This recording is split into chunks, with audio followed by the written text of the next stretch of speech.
यीशु मसीह के महान और सामर्थी नाम से आज के इस नए दिन के लिए मैं परमेश्वर का धन्यवाद देता हूं। एक वचन की ओर अपने ध्यान को हम आकर्षित करें। लूका रचित सुसमाचार उसके 24वें अध्याय और उसके 49वें वचन की ओर ध्यान दें। लूका 24 अध्याय और 49वें वचन। और देखो, जिसकी प्रतिज्ञा मेरे पिता ने की है, मैं उसको तुम पर उतारूंगा, और जब तक स्वर्ग से सामर्थ ना पाओ तब तक तुम इसी नगर में ठहरे रहो।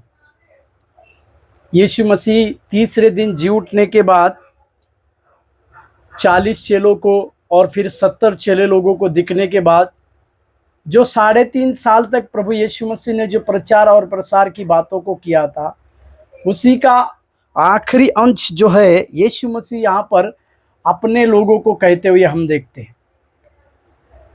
जी उठने के बाद भी प्रभु यीशु मसीह ने अपने राज्य के बारे में, अपने चेलों को नए उपदेश के बारे में प्रचार करते हुए हम देखते हैं।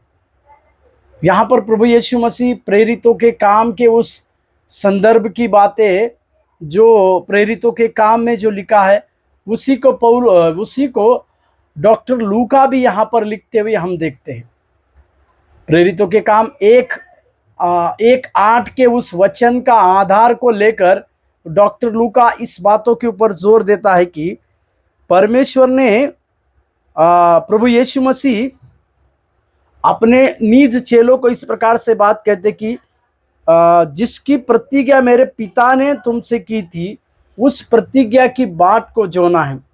साथ ही साथ वो प्रतिज्ञा क्या थी कि परमेश्वर की ओर से एक सामर्थ उतारा जाएगा।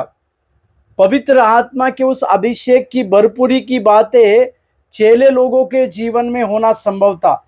इसी के लिए इसी बातों का संदर्भ लेकर प्रभु यीशु मसीह ने कहा कि पिता की उस प्रतिज्ञा को तुम बहुत जल्द अपने ऊपर पूरी होते हुए देखोगे, और स्वर्ग से तुम सामर्थ जब तक पाते नहीं तुम उसी नगर में रुको, कह के प्रभु यीशु मसीह कहते। मतलब ये बात अवश्य थी कि प्रभु यीशु मसीह स्वर्ग पे जाने के बाद स्वर्ग की सामर्थ जो है पृथ्वी के जो बाट जोने वाले चेले लोग थे उनके ऊपर उतरना अवश्य था। उसमें एक ही कंडीशन थी, एक ही नियम था कि वो लोग परमेश्वर की बाट को जोते हुए उसी नगर में ठहरे रहने की आवश्यकता है।